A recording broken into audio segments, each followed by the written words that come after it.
Once again, you guys got to go look up John Ramirez after this video. John Ramirez is a dude who once gave his life and worshiped Satan. So he knows all about that demonic world. John Ramirez turned his entire life around. He gave his life to God. He turned his entire life around and stopped worshiping the devil. And now what he does is he exposes alleged devil worshipers and people who are within these. He exposes all these different things that's going on in this dark world. You understand what I'm saying? That a lot of these celebrities and these people are involved in. So he basically, like I told y'all, he states that Diddy was given contracts by the devil to complete. And he said that Diddy completed all of his contracts. And so now the devil is coming to collect on Diddy. He's done with him. And he said the devil is going to destroy Diddy in front of the world. And he says that everybody's going to watch Diddy get destroyed in front of the world.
All right, we live.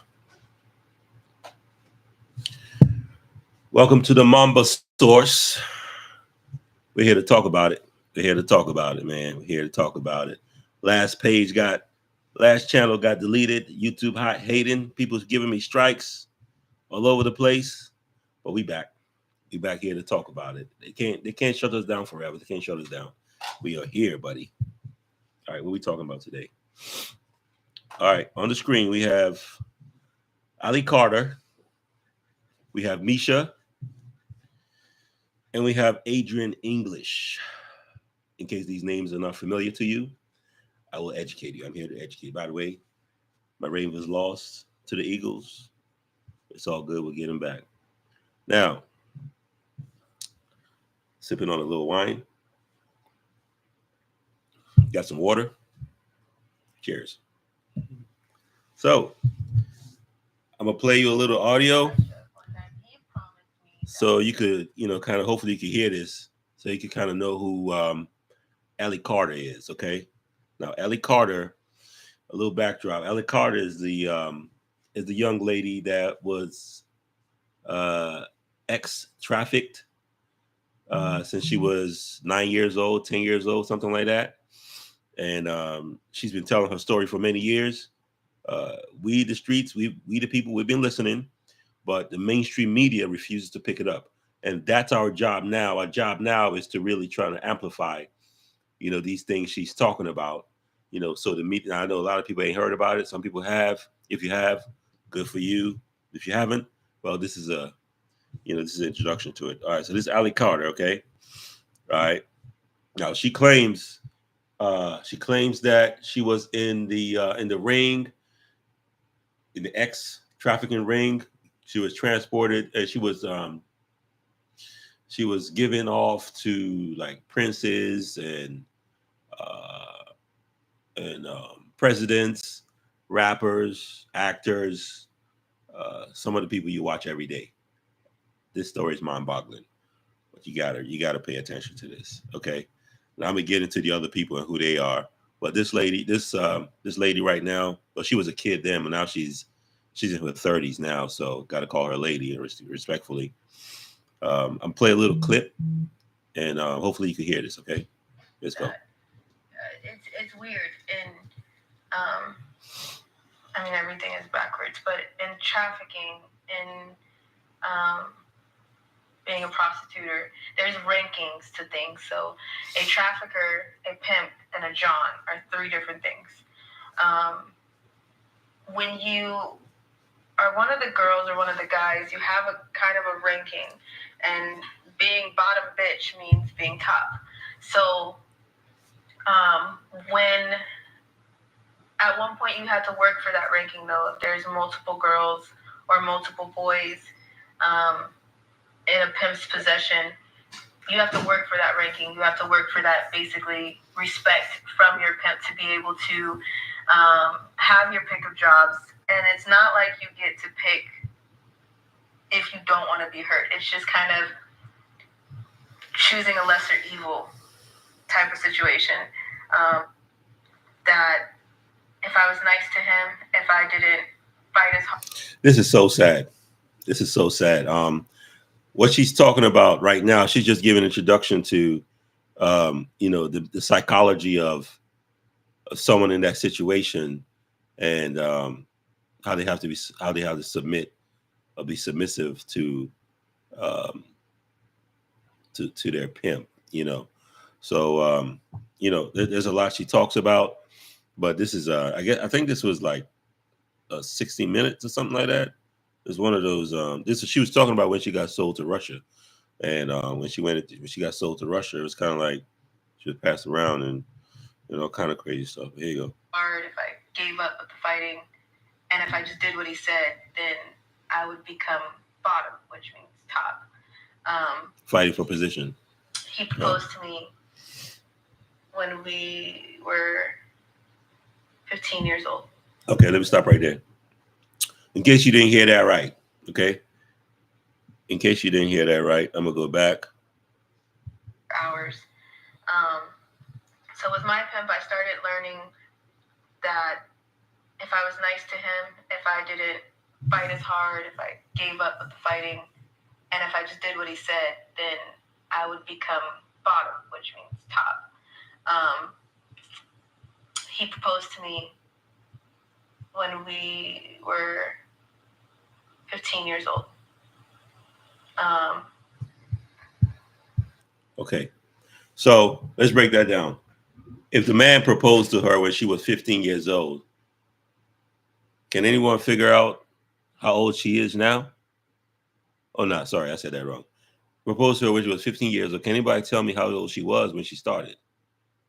She said 9 or 10. Sick. And his promise, with me being his wife, I was running around in very expensive diamond rings, My mom smashed so many of them. My mom now, when she found them, she smashed them in the street, and she didn't understand. I wasn't telling her everything. I was just saying I have a 27-year-old boyfriend. I have my man, my husband is a grown man, and I was 15.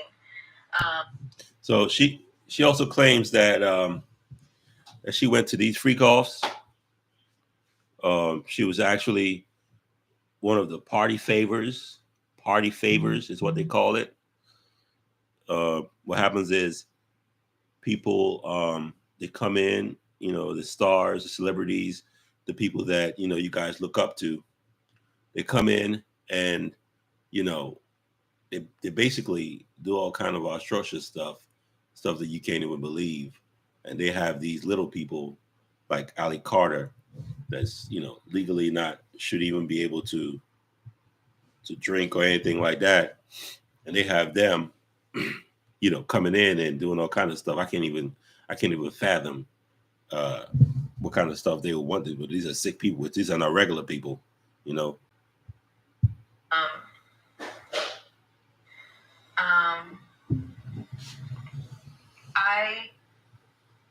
I thought, okay, we'll just come right back. And the first time he said, you'll leave with him. He wants to have what's called a girlfriend experience, where they're able to take you home and they're able to keep you for the weekend, and have you wake up next to them. Is the girlfriend experience. And when I went with this man for a weekend, it was culture shock. It was, the smells were different. The buildings were different. Everybody talked different. So basically, I believe her. I believe every word she's saying. I've been around a lot of people in my lifetime. I know liars. I know the cadence of a liar. I'm not a psychologist, but I have a good discernment of people and how they, body language and stuff like that. And let me tell you, this lady's telling the truth. Okay, so that's the purpose of this. We're trying to find out who's lying and who's telling the truth. This one is definitely telling the truth. I didn't understand anybody. I was the only black girl, so when it comes to Americans and when it comes to being black, it definitely was a kicker because they don't have any respect for you. And especially being a prostitute, they didn't have any respect at all. So some men like to have sex with you with their feet. Oh my goodness. Put you on leashes, make you lick the floor or lick their feet. All right, so this is what they call fetishes. She just said it. She said some people like you to lick their feet, or you lick their feet, or they lick your feet. All kind of crazy stuff. These sick people are into. These are not, like I said, these are not regular people. Like a regular person, in my opinion, is someone that came up middle class or lower class or whatever. Went to school, got a degree, did the normal things that a normal person should do. Go out there, get you a job, have a family, raise a family, maybe open up a business or whatever, and just that's regular people. Now these kind of people they talking about are ones that they never been to a public school. They've always either been famous, they've always been millionaires since the day they were born. Their family always, so these are not like regular people. So what happens is when these people come up in society, they have different cravings. The regular people may just want to have regular sex or, just regular stuff, but these guys, they've had all these things at their beck and call forever, so it's kind of like when they get to a certain stage, it's like that stuff gets boring to them, and then they want to try something different. Piss on you, shit on you, oh things like that. This is terrible. When I figured that out, I was like, the brown showers and golden showers. I was praying, please God, let me get back to California, and I promise I will be freaking angel for this man because I don't Well, want. all right, I'm gonna put a pin in that right there. We'll come back to her. Next, see, I'm trying to make this fast. It's already late, but I was just trying to introduce this. I have more coming. I got more in the chamber. I'm gonna release. But let's go over if you have to. a 700 plus credit score, you qualify for. We're gonna go over to Mesha. Now, Mesha is the alleged girl that was on in a famous picture. She had on the DG shirt, the Dolce & Gabbana shirt, and you know she was laying on a table, and that was a Diddy party. This is an interview she did with Sean Atwood. It has almost 1 million views right now, and I think Jaguar Wright's on here too. So let's see what they're talking about real quick. See what they're talking about. Now, Mesha, she's the one that she started when she was like, I believe 13. And she's claiming to be that freak-off girl that was on the table. Now, in my opinion, after everything I've heard on her, I'm going to let you make your own opinion. But as far as what I'm concerned, I feel like she was... Hold on, let me pause this real quick. I feel like she was definitely trafficked. She definitely saw some things, but she is not the girl that's on the table, because clearly you could look at that picture, you could tell it's like looks like a light skin or a Caucasian or something like that. But she claims to be the girl on the table that people were, kind of eating off of, like she was a tray of rack of ribs. You know, people eating strawberries off her, all kind of stuff. So anyway, she's going to talk a little bit. I'm going to let y'all hear a little bit of what she got to say. Let's give her about 10, 15 minutes. I had a good childhood, but to a certain extent. I had my mother in my life up till I was about 6 years old, and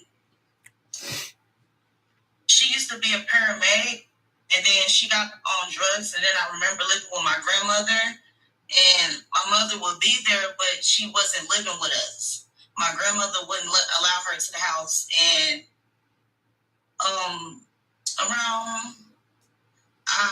I've been molested by family members on my dad's side, to where I was hypersexual and I was like doing things with my cousin. Now, another thing I've always also noticed is most of these people, most of these young ladies that end up in these sad and unfortunate situations, it seems like it always starts when they were younger. You know, a lot of times it starts from inside the household, cousins, step cousins, uncles, stepfathers, things like that. It starts there, and you know, once they fall into that demographic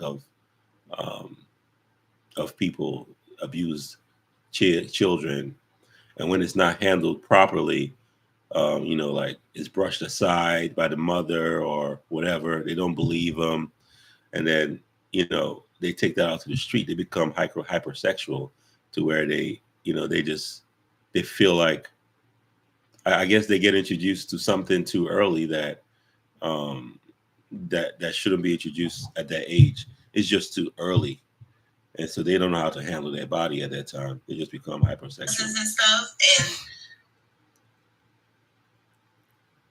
they told me I was fast acting or whatever, but nobody ever got the wrong person that did what they did to me.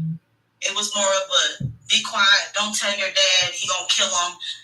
Don't tell your mama, she gonna kill me. So it was always pushed off. I felt like when I came, they always told me to tell the truth, and then when I finally spoke the truth, they'll tell me stop tattling. So I imagine that affected you as a kid, like in school and stuff. Were you able to concentrate? No, but I did. But no, like after that offense, that essay that happened to me in the 6th grade, I was returned home, and when I went to school, I used to dress like In the summertime, I wear a turtleneck and I put on some pants.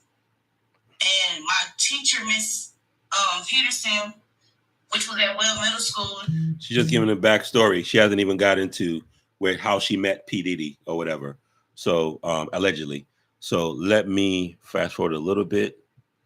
Do you keep so we can hear a little bit more while that's playing.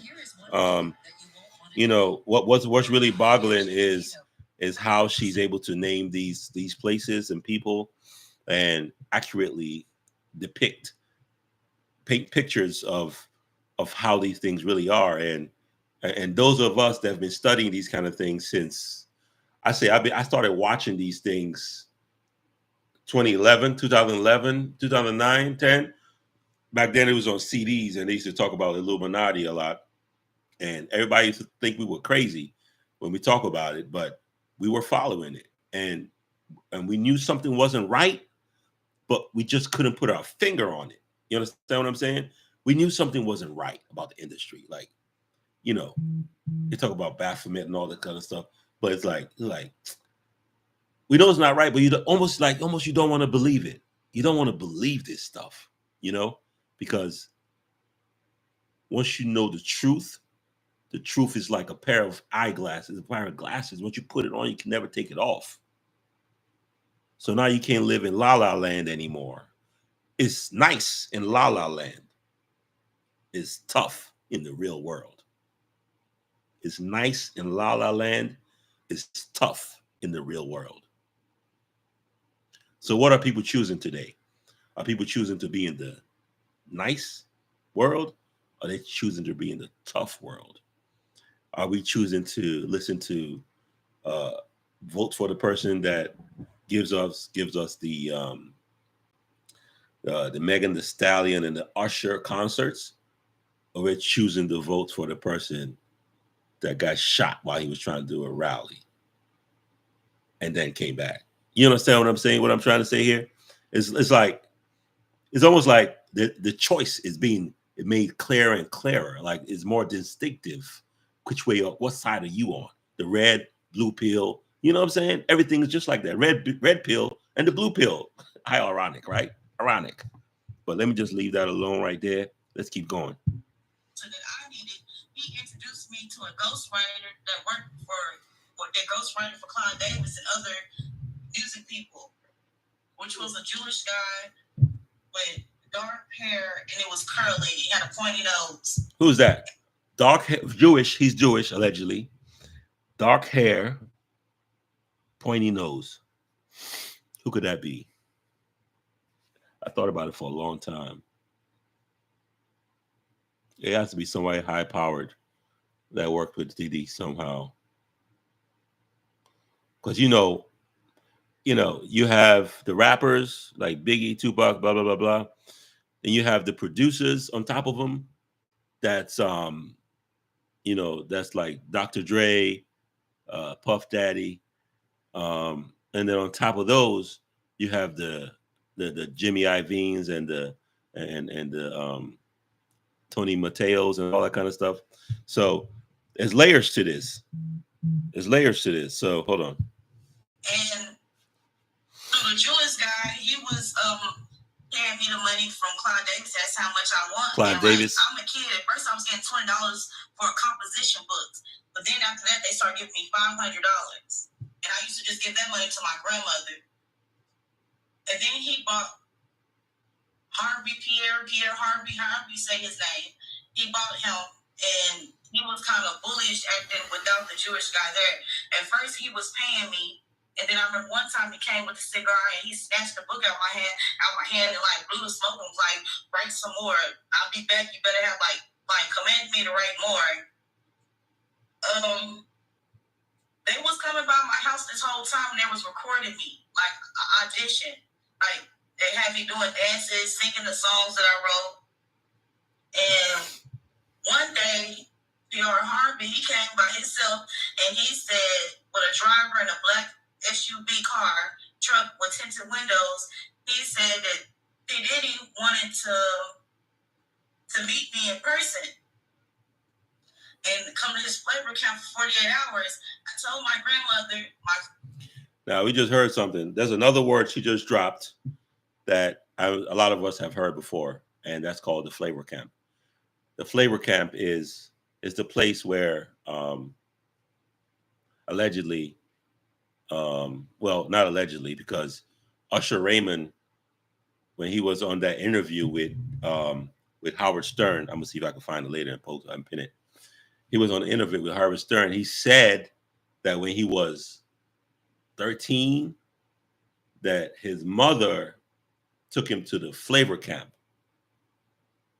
And I guess the flavor camp is supposed to be somewhere, where they kind of, kind of spruce you up, teach you how to move and how to do interviews or how to rap or sing or whatever, dance, whatever the hell you do, So that's supposed to be like a training, like a boot camp for artists. But what happens at these boot camps, so to say, horrendous things that happen there. Like they probably, I'm just allegedly they probably just, say stuff like, tell you stuff like, hey, if you want to be a big superstar, you got to do this, and in fact, to persuade them, they may even show them some tapes of prior, because, they tape everything. So in order to coerce somebody new coming in, they could be like, oh, you want to be famous, you want to make millions, you want to be known around the world. And of course, a 13-year-old is like, yeah, Diddy, yeah, I want to do that. And he's like, okay, well, hey, look, it's something you have to do. And of course, it'll be one of these acts or whatever. And it doesn't matter if you're a male or a female, they want you to do it on tape. And then if you don't feel comfortable with that, they're probably going to say something like, well, all the other greats did it. Here's the video right here. Here's the video of Michael Jackson or whoever your favorite star. Yeah, actually, who's your favorite star? Favorite star is MC Hammer. Oh yeah? Well, hey, look what MC Hammer had to do to become who he is today. So you watch that and you're like, you know what? F it. If MC Hammer did it, and New Edition did it, and Boyz II Men did it, and 112 did it, and all these people did it just to get here, that's what I got to do just one day? Do it just one day? F it. I'm just go ahead and do that one thing one day. I mean, it's a manipulation tactics they use. But see, the problem is this. What they don't tell you is you're being filmed. So basically, after you do what you do, and then you say you're done, the next week on the next party, they tell you, hey, we need you to come in and perform and do what you did before for A, B, C, Z, and D. You'll be like, whoa, wait a minute, dog. You just said what's one time. I did what you asked. Can I just, move on with my career and forget about that? They'll be like, nah. You say, why? Is it because we got the shit on film? We got it right here for you. We got it. Now, if you think those 100,000 copies you just sold is going to take you somewhere, ain't going to take you nowhere, because by the time we release this thing right here to TMZ, you're finished as an artist. You'll never work in this town again. Sound familiar? You'll never work in this town again. And they got you. All right, hold on. Let's continue. My grandmother said no. This is Mesha, y'all. For those just joining, this is Mesha. Like she was taking away from me wanting to be a star. So I took it upon myself to sneak out the house, which was in broad daylight. And I went to the car, and I was thinking P. Diddy was going to be outside. But it was Pierre Harvey, however you say his name. It was him outside. And he had Diddy on the phone, and it was a big, big cell phone he used to have. And he called him. I heard his voice. And I said, okay, they was supposed, the whole thing was they're supposed to take me to go find my mother, which was on drugs. And like, I knew which part of the area she'd be in, but we never went to go search for her. When I sat in the car, he was like, eat the candy. Wow. And it was some strawberries. It looked like it was open. I was all like. So they had the candy laced with whatever the hell, allegedly, whatever the hell they used to drug him. It was in the candy. It was in the water. It was everywhere. Jelly beans, they just felt like jelly beans. He was like, eat it, like being real persistent with me to eat the jelly crazy. beans. When I yeah, ate it, yeah, EJ, it's crazy. Juice, but then it hit me, and like I kind of just got stuck. And then I was like, I want to get out, and like he closed the door, slammed the car door, and then he got in the car. And next thing I know, they're lifting me onto the jet. Wow. And they're saying like my body weight is dead. They're saying I was heavy, like she heavy or whatever. I remember waking up on the jet. I remember my ear popping and my stomach dropping. And all right, hold on, y'all. We're gonna fast forward a little bit. You know, she's just describing her trip to allegedly Diddy's house. We're gonna fast forward a little bit and get to where she's talking about what actually happened to her. Yeah, there are like hold on 1 second. Big, basically misconceptions around TV advertising. They got commercials. The first one is that I wasn't thinking it was demonic. I didn't know what I was getting myself into. Look at that. So is it a method they employed that they tell kids they're going to make them stars or they're going to give their careers a rise up? Is that the kind of thing they did at Blowing Smoke? Yeah, they tell you that they're going to make you big. He told me he was going to bring me out when I turned 20. Oh, my God. But they tell you that lying they're to going to her. make you a star. They tell you that they promise you a lot of things. And yep. You don't get nothing took from you because he wants your innocence.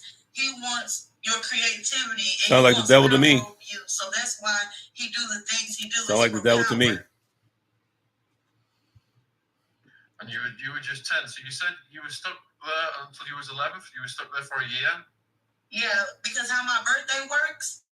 Like right now, I'm 33, but in December I turn 34. All right. So how soon after you were introduced to them did the horrors start? Was there a period where they were nice to you first, or did it get really bad quite quickly? Well, everything was bad to me. Even with Clyde Davis, everything was bad to me. She's telling the truth. She's not lying. I come back and I'm steady talking about it. I tuned out. He was there too. He did something to me. But it was so traumatizing to me that I don't want to remember it. Wow, it's crazy. I don't remember eating. I remember drinking my own urine and having to eat feces. Whoa. That's too much information. Lord have mercy. That's crazy. It was nothing good about it. Oh, my God. It was nothing good about it other than after they, like, I have to fight through the high to perform or something like that, but it was nothing good about it. It was nothing good. It was nothing good. Even if he was nice to me, it was nothing good. So among the young people who were going through these horrors at the time, was Justin Bieber one of those young people who was experiencing these horrors? I didn't meet him until like the 2003, 2004, but yes, he has experienced that. He made Justin Bieber do things to me and made me do things back to Justin. So she's talking about Justin Bieber being involved in this. A lot of us saw what happened with Justin Bieber when he was at that game, and I guess that was David Beckham or somebody. I don't know who that is, but he was supposed to be doing something raunchy together, right there in the box office. Justin Bieber has made songs about this, about how industry, kind of steered him the wrong way, and there've been a lot of allegations. And everybody's seen the other video when Diddy said, "Oh, you made it big now. You can't call me no more." And little Justin was like, "I don't have your phone number anymore." So it was just it's a whole freaking mess, man. It's a whole mess. It's a whole mess, yo. So now she's saying that Justin Bieber,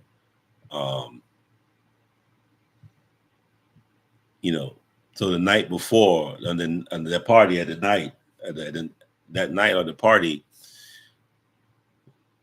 allegedly Diddy made Justin Bieber do things to Mesha along with other people in the backyard area. I don't want to be too graphic, but then the next day, he reversed the role and had Mesha do the same things that Justin did to her the night before. Like revenge. He was like, "You want some revenge? Here you go." That's just crazy. The way he's manipulating everybody. Justin Bieber. And how old were you at that point? I had to be either because I ended up coming back home from the first incident and I ran away back to him when I was 13. So were you? So she was 13. She was 13. All this happening to her. 13 years old. Where your parents? Where your parents at, girl? They need to go. They need to be locked up. I don't give a fuck. They would just use me as like a bucket. A bucket. He was just using me as a bucket. It's a bucket. Even his sons. His sons. And God his can sons. take me down like God can strike me down. Even his sons. His sons. Justin. And King. Oh my God. Was there too. But oh my he God. would use me as a bucket. And oh my other God. young artists, I haven't named their names. Can't even imagine, yeah. But they would use I'm so me sorry. as a bucket. I'm so sorry for this If lady, I recall, man. I remember them having to hold his arm. That's why these dudes. That's why you got to share this video because these dudes cannot get away with this type of stuff, man. They can't get away. They hurt me real bad. Look at this shit. In the back, the part where I do number 2 at. Oh my God. I told him I was in pain, and he told me, "Oh, you in pain? You wouldn't get your revenge back?" And I was like, "Yeah." And he made me do it back to Justin. Oh my God. Let me fast forward that part. I don't want to hear about that. I've been asked why we're raising money online. So this is the sick shit they do, you know? And the answer is that because of democratization is in our DNA. That incident, but she was willing to come dance because he already knew she was a porn star. So what happened was they set me up to now she's talking about Andrea. I'm sorry, what's her name again? Miss English. I think she's Adrian English, something like that. So she's talking about her now. This lady, she was from California, came to New York for a better lifestyle, and she was already in the life. It's got doing dancing, stripping. So they're already used to all that old crazy. They're used to getting paid for this. She was adult. She was an adult, I believe. That this girl was not. She was not, allegedly. Me on her. She was so they put each other on each other. And they told me to give her this money until I choose up with her. So I gave her the money, and she took me back with her. Wow. And I remember being with her, reporting to him everything that I saw. They'll give me money to give to them. Because the dude that she was with, he was more like a pimp in my eyes. And after all that happened, I remember he beat me up and he wanted me to do something. I told him I didn't want to do that. And I was telling her I want to go back home. I'm only 13. Wow. Can you please take me to the police station or something? I just want to go home. I don't want to be around this no more. And she was spooked, and she was like, "Does Anthony know?" And I was like, "No." And she was like, "Well, just keep saying you're 17." And she went and told Anthony. She was like, "Tell him everything you said to me." Like she was mad. And I told him, and then Anthony came up with the idea of how this is leverage to where he can get his mama. And then when she took me back to Diddy, I was crying. I was telling her I didn't want to go back, but she dragged me back and went back or whatever. And I remember her being like, "We got this on camera. We recorded this.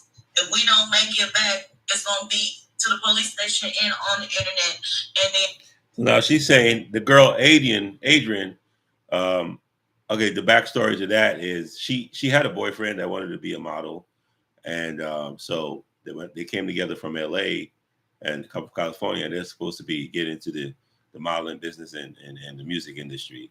So now when they got here, Diddy tried to sleep with her boyfriend, Anthony Gallo, and he refused, and then Diddy kind of blocked him from doing anything. So later on, when they went to these parties and they saw what was going on with the 13-year-old allegedly, they went ahead and said that they used that information that they had, to blackmail, almost blackmail Diddy in a way, to kind of say, okay, well, look, if you don't give us what we want, which is just a modeling career, apartment, stuff like that, we just gonna go ahead and expose you, something like that. But of course, I guess they got what they wanted because the story never came out back then. It was all like, oh, ain't nobody ever came up against me. She Diddy. And he was all like, and you're a fucking, he was like, you're an effing snitch. And he was all like, I want you to know, you come work with me or whatever, and I'll put you on payroll. And then she was all like, okay, and she negotiated for Anthony to come work for her too. So yeah, so that's why I don't trust that girl Andrea so much. And we about to get into her. We about to get into her next. We about to get into her next because. I wanted to go back with her, but he said I couldn't go back, but I had to stay there. Okay. And I remember getting. Let me show you. She's a nutcase. He only brought me out. I got a good video on her right here. Be around or be out. But I remember when the girls got paid. Okay, I used to be like, "Where my money?" And he'd be like, "I took you shopping earlier." But I wanted to buy like tennis shoes, Jordans, and he made me buy heels, and I really didn't know how to walk in heels. And I was like, he said I was good. Okay. Now that was Mesha we heard about. We could come back to her, but for sake of time, let's just go ahead and go into the last person on here we have. And when they did the raid, okay, on tapes, and there's multiple A-list. This is her right here. Running a track on me. This is her right here. Can you see it? People. That's her right here. Now, peeps, I sat down today for a super. This was a sit-down interview he did with her. Diddy's accusers. How did you initially come in contact with Diddy? Okay, listen. Cute story. I'm from California. Prior, I had never been on the East Coast in my entire life. I had never been to Florida. I had never been to New York. Nowhere on the East Coast. And a guy I was dating, Anthony Gallo, he's from Cali. We're both from Cali. He got an opportunity. He got scouted by a guy in LA who was a reputable scouting agent. It was initially Wilhelmina models. And so they gave him the opportunity to come to New York for an audition. When he went out there, he ended up getting a lot of callbacks. But he was back in LA. And they said, well, you're getting all these callbacks, but if you're going to model for real, we need you out here. So he had never been on the East Coast either. So he was like, and at this time, my family had found out that I had done adult movies. Now, mind you, I had an ex-boyfriend, Jake Steed. He was my boyfriend at first, and he manipulated me into the adult film industry. I only did 8 movies in a 6-month period of my life in the year 1999. See, she was already a porn star before she met Diddy. So she's already used to gang banging, all this extra stuff. She was already into that already. So wasn't nothing new for her for real. And she was legal. America even collected my money the last 20-something years. I'm the one that gave Ray J and Kardashian to connect. Oh no, the production team. She said she's the one. So tell us a little bit more about how you guys actually got into doing these Diddy parties and here we go. Positioning your dude. Anthony is signed for models. Cassie is coming over to our apartment, hanging out. We're all friends. So she knew Cassie. She used to hang out with Cassie. She come over our apartment too, because her and Anthony were both signed for models. We were convened right there in the middle of the city. So in between your auditions, your casting, you would come smoke weed, hang out at the bottom couple. I'm curious if Cassie can corroborate this. Cassie, call me. Let's find out if you really the girl telling the truth or no. Private stories of because East Coast music was a soundtrack to our lives. From the West Coast, like we was fans of everybody: Mary J. Blige, Biggie, 112, Craig Mack, Mace. Black Rob. Young Money, Dirty Money, Diddy. Everybody. Lil Kim. Shout out to Lil Kim. I got to meet her with T-Pain. She's very nice. She was very nice to me. So when we got there, we all had our own, like, when me and Anthony got there, we had our own vision of what we would do if we ever met these certain people. See, Jay-Z, Diddy. I can't even say she's lying. I can't even say she's lying. I mean, I'm listening to her right now, and Cassie wanted to sing and stuff. there's too many details. Too many details. How can you be lying? I mean, you must be a hell of a liar. And so we all had dreams to meet Diddy. So then, I wonder if she has any pictures with Diddy or anything like that to kind of. So he never invites me along to his auditions or his go-sees, but this particular day he invited me because he knew I was a fan. Like, he knew I was gonna be mad he went to the damn thing and you didn't take me. You know what I mean? Because I wanted to meet people and stuff. I was already a dancer. I was already moving and shaking. I already had a gang of athletes and whatever. But the music industry, because I rap and sing, that's where I wanted to get into. She wanted to rap and sing. So, long story short, she was going to sleep her way through it. And one of his homeboys at no disrespect. I mean, do what you do. Comes out of the thing and he's looking mellow, man, like, shh. And so low key, me and Anthony laughing. We was like, he must not have booked it. Like, he's salty. Like, we laughing to each other, like, you know. And then they called him. And then when they called him, I'm like, yeah, you got this, man. Like, I'm dapping on you. And then that's when 2A Pages was out. So when they called, I flipped my 2A. So I'm on my 2A lining up some money for later on. All of a sudden, I just hear, man, fuck that. And the door flew up, and it was, I'm like, what? And like, Anthony is a very good-looking guy. His mother is, African-American black lady, and his father is an Italian man. And actually, the wine, Gallo wine, that's his family. And allegedly, his dad got, basically shunned from his family for choosing up on a black woman. And he went on to have a few kids, and all of them are boys, and they're all very good-looking guys. But his dad chose to be poor to follow his heart and be with a black woman. And so, allegedly, his dad still to this day rides a bike in Northern California. He's from Northern California. He had moved down to LA.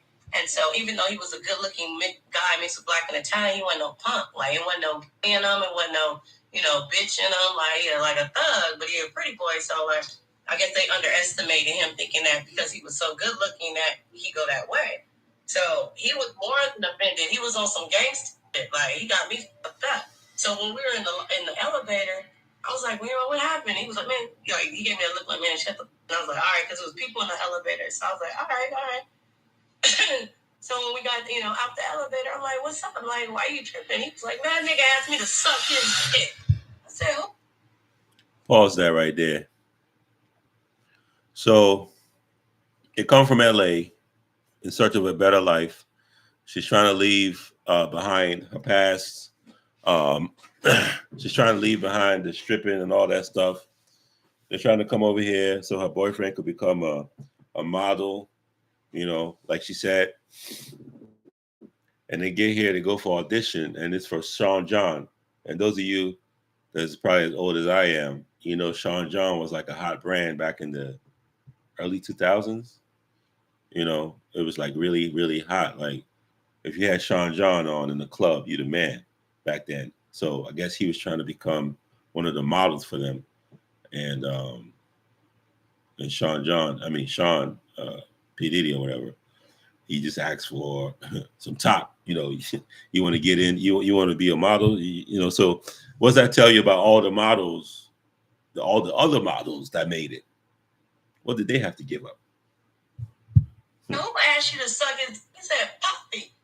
It was called Puffy back then. Puff. I said no, he didn't. And it broke my heart, broke her arm, and I was like, nah. And he was like, he asked me to suck his. All right, and I didn't realize how pretty I was. I didn't realize they looked at me like that. And I extra didn't know that Diddy had gotten word of my former career in the adult entertainment industry that I was manipulated into by an ex-boyfriend that I only did for 6 months out of my life. That I wasn't trying. I didn't have aspirations to be a P star. None of that. I got manipulated into it. So somebody could basically stop it. You knew what you were doing. She said she was manipulated to being a porn star. Come on, I get tired of women saying that. Like, you knew what the hell you were doing when they put lights, camera, action, and they had 100 cameras in the same room. You knew what it was. You knew what it was. If I understand correctly, so basically he had you. Now she's saying a lot of stuff that's real. But She's also, you know, trying to make herself look better than what she is. Just give it up to God. Just let it. They had 3 stages. Oh, that was a picture of her dancing. It was where he lived. It was his residence. It wasn't a club. It wasn't a lounge. And so it just makeshift stages. It was, 3 stages set up in his house, like for us to be checkpoints. Like my stage was over by the bar. Tamiko's check bar. Stage was over by the food. Let me pause that. Wait, hold up. I got to show y'all this picture. Old girl's checkpoint was over there by the rooms if you wanted to go do something. So it's like, I think he kind of told the guests, hey, if you want to drink, look for, just look for a stage and you're going to find something you need. Sexually, like he got me fucked up. So I had let it go. I was over it. When they asked me to work the parties, I was like, hell yeah, I would have did that shit down there for free. You know what I mean? Just for the networking. I was a groupie at that point. And I didn't realize how pretty I was. I didn't realize they looked like, but I never signed that. Aubrey O'Day and Diddy came, and then they got hit with that. I was already out the game. I was done from 2004 to 2009. By the time he was running around with them, I was already, on the way out. So if I understand correctly, so basically he had you setting up people, man. Some of his high-profile people, he had you go over there so he can get video of certain... No, he wouldn't say go over there so I can get video. He would hire me to work as a go-go dancer. They had 3... There's a picture of her right there. That's a picture of her right there in the middle. That's her in the middle. Hope you...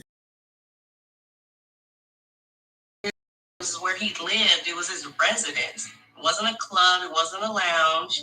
And so it just makeshift stages, 3 stages set up in his house, like for us to be checkpoints. Like my stage was over by the bar. Tamiko's check bar, stage was over by the food. Old girl's checkpoint was over there by the rooms if you wanted to go do something. So it's like, I think he kind of told the guests, hey, if you want to drink, look for, just look for a stage and you're going to find something you need. You know what I mean? So we were elevated above the crowd. And so, we were instructed to only drink from certain liquor bottles. It's the girls' champagne, it's the guys' champagne. Girls don't drink the guys' champagne. Girls don't drink the boys' champagne. And there's a picture of Ashton Kutcher right here at the party. Like horse tranquilizer, ecstasy, extort that person out of woo. We all didn't know. I better show y'all some of this stuff. And that's why he made people sign NDAs that said, you can't talk about what we went through until 20 years after I died. But I never signed that. Aubrey O'Day and Diddy came, and they got hit with that. I was already out the game. I was done from 2004 to 2009. By the time he was running around with them, I was already, on the way out. So if I understand correctly, so basically he had you setting up people, man. Some of his high-profile people, he had you go over there so he can get video of certain... No, he wouldn't say go over there so I can get video. He would hire me to work as a go-go dancer. They had 3 stages, positioned throughout his mansion. It was where he lived. It was his residence. It wasn't a club. It wasn't a lounge. And so it just made... How do you think he was able to, but besides all the things you guys were laced with, you think he put maybe his DNA or something kind of strange into that concoction? Yeah, the reason why he liked to take, we have a chakra in our heads, guys and girls, and your chakra is a pathway to your soul. So because he's working for Lucifer, his goal is to take souls to hell. So that's why straight men, he wanted to turn them gay, even if It's a lot of information, man. It's a lot of information, yo. A lot.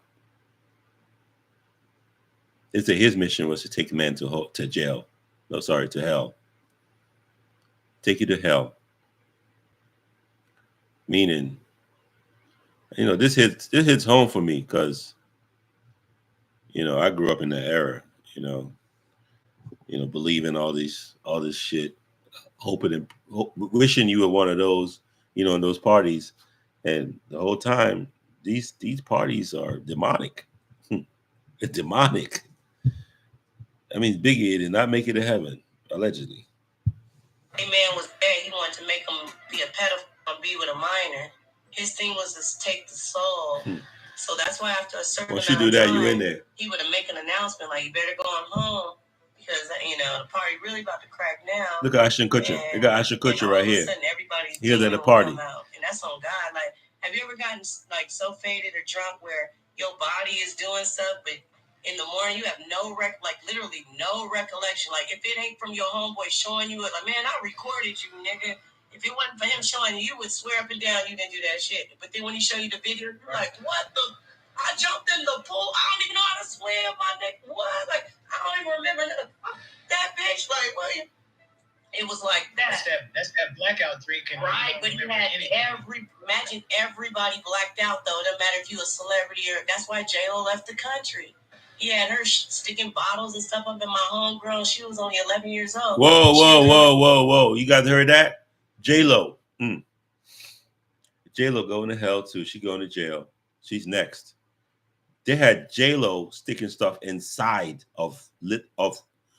Yo, she's going to hell, yo. J-Lo? Not J-Lo. Not Jenny from the block. J-Ho, J-Lo. They put on the... Listen to this bullshit. They with the jelly beans. They put on the private jet. They took her to the studio in New York and then had the nerve to dress her up in a D&G sweater, do her hair, put makeup that's on Mesha. her, and take a picture. That's Mesha we were just talking about. That's allegedly. That's her. Allegedly. That's Mesha. Allegedly. To establish your business using an man, they got other the damn than your commercials. home? Hold on. Well, Hold on. And then the same girl. Listen, y'all. Listen. Man, so many. I drop names on the... She's dropping names. She's dropping names, y'all. She's dropping names. Yeah. And then that's the same girl that in the magazine is laying on the table butt naked with fruit and food and stuff off of her. Okay, that's that picture of the girl that was on the table. Allegedly, it's supposed to be Mesha. Allegedly. She had a body like a grown woman.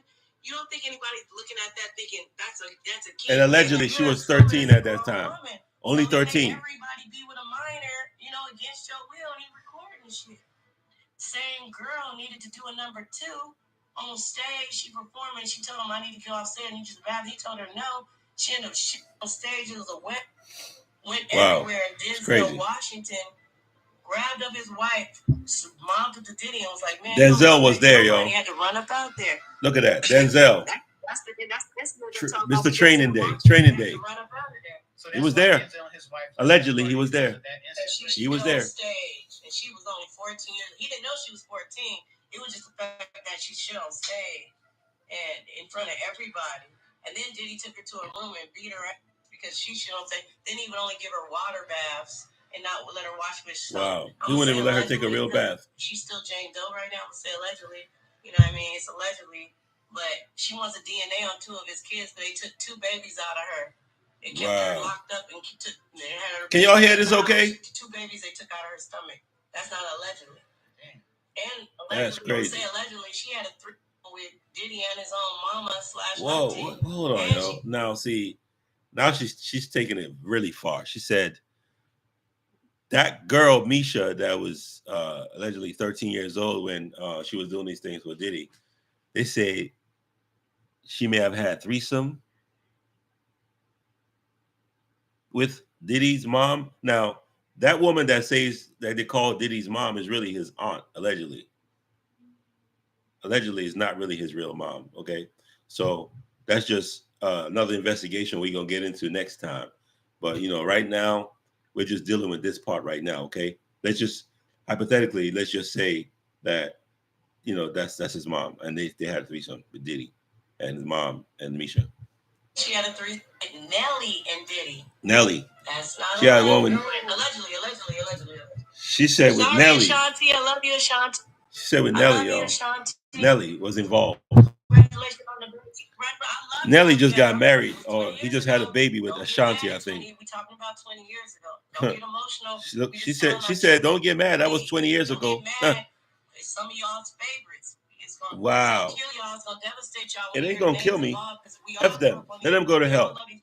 They ain't killing me. These people would have been involved in the things that they're involved in. We're just telling our truths, Lord have mercy. And it was 20 years ago. So please don't judge us or say we lying. We're being nice enough to let y'all know what's going on. Yes, from an ma'am. insider point of view.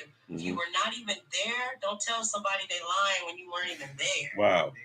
That's crazy. And fans wow. love to say, you know, that people were capping or people were just coming up with stories. Now hold on, before we move forward, we having fun, y'all. We having wine. Look, it's Sunday night. We're enjoying this thing. I mean, it's not funny, but you got to get the information out. So share the video. We got to get the information out. That's why he has that fetish. She been picking him since he was adolescent because his daddy got killed when he was a baby. So he was adolescent. He resembled his dad. So she started. She's the one that put his head up initially. That's why. Oh, allegedly. I might be talking too much. Yeah, nah, you talking too much, girl. Hold on, wait a minute. She's talking too much. Now she's saying that the reason why Diddy is the way he is because his mother did that to him. You know, so it's kind of like hurt people, right? That's what they say. Hurt people. So she's saying like, okay, because Diddy had that relationship with his mom early on, which is really not his real mom. His mom, his real mom was died. You know, so this woman took care of him. So kind of like his mom, and it's still very trifling and dirty. But she's saying that's the reason why Diddy is the way he is because of the lady. So I don't know. Yeah, we loving this. Yeah, but you know, this is that's why her name is Andrea. Because he has daughters. What? Andrea twins. The whole English. family has the same girl. I'm telling you about that. The Jane Doe. All right, y'all. We're gonna pause that right there. You know, we're over the hour mark right now, but I just want to recap everything we talked about so far. So I got some more news I'm going to drop for y'all. We talked about first. We talked about Andrea English. No. Hold on. We talked about me. We talked about Ali Carter first, right? I'm a little saucy. You guys.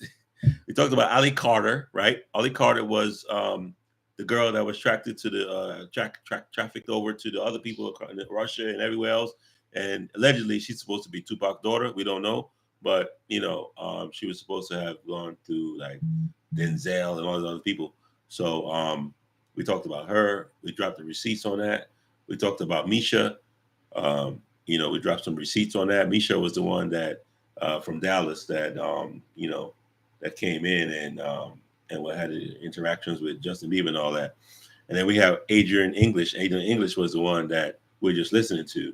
That was a porn star from California that moved down to New York with her boyfriend, and then all those things occurred. So that's what we got there so far. I know we have. I'm just gonna talk about this briefly. I'm not gonna take too much of your time because it's getting late. But I was gonna talk about Trump and Elon Musk and what's happening with them. Now, what happened is everyone knows that when Trump was running for office, Elon Musk did that interview when he sat down with I forget the name of the guy. I'll link the video, but when he said that, I think it was Joe Rogan, when he said that the Dems, people in the deep state, they're running scared right now because they already know that once Trump gets in there, he's going to expose all of them, and they're scared. So that's why they were putting all that money into billions of dollars into the campaign. And Kamala was hiring all these people, Beyonce, Jay, everybody, you know, needing everybody because they know once Trump gets in there, he's going to release. So now what they're saying is January 1st, or the first day of office of Trump, that list, allegedly, that list is going to come out. We're going to see everybody that went down there to the islands of little people. We're going to see all that. And they're saying it's going to come out, and we'll see. We're going to be here. We're going to be here to bring the news to you, all right? All right, y'all. Listen, that was it right there. That's the Mamba Source. And until next time, peace and blessings. Good night.